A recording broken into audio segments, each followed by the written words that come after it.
మన పల్లెటూరి కథలు.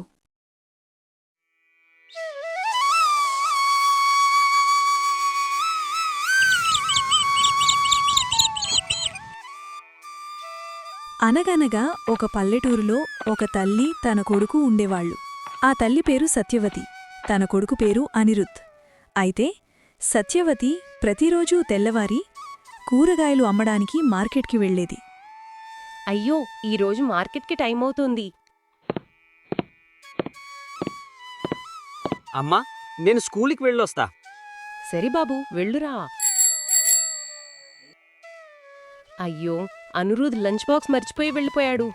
సత్యవతి లంచ్ బాక్స్ పట్టుకుని స్కూల్కి వెళుతుంది. అనిరుద్ వాళ్ళ ఫ్రెండ్ సత్యవతిని చూసి ఇలా అంటాడు. చూడండి చూడండి, వీళ్ళమ్మకు ఒక కొన్నే ఉంది. అమ్మా, నువ్వు ఇక్కడికి ఎందుకు వచ్చావు? నీ వల్ల నా ఫ్రెండ్స్ నన్ను విమర్శిస్తున్నారు. సరే, నేను ఇంటికి వెళ్ళిపోతానులే, నువ్వైతే బాధపడకు. సత్యవతి బాధతో ఇంటికి వెళ్తుంది. అనిరుద్ స్కూల్ నుంచి వచ్చే సమయం అవుతుంది. అమ్మా, నేను స్కూల్కి రావద్దు అని చెప్పాను కదా, అయిందా? ఎందుకు వచ్చావు?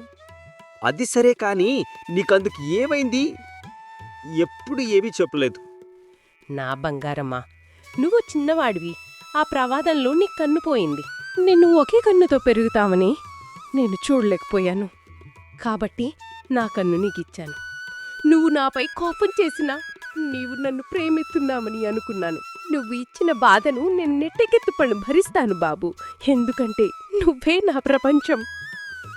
అమ్మా, నన్ను క్షమించు. నా ఫ్రెండ్స్ ముందు నిన్నే తక్కువ చేసి మాట్లాడినందుకు.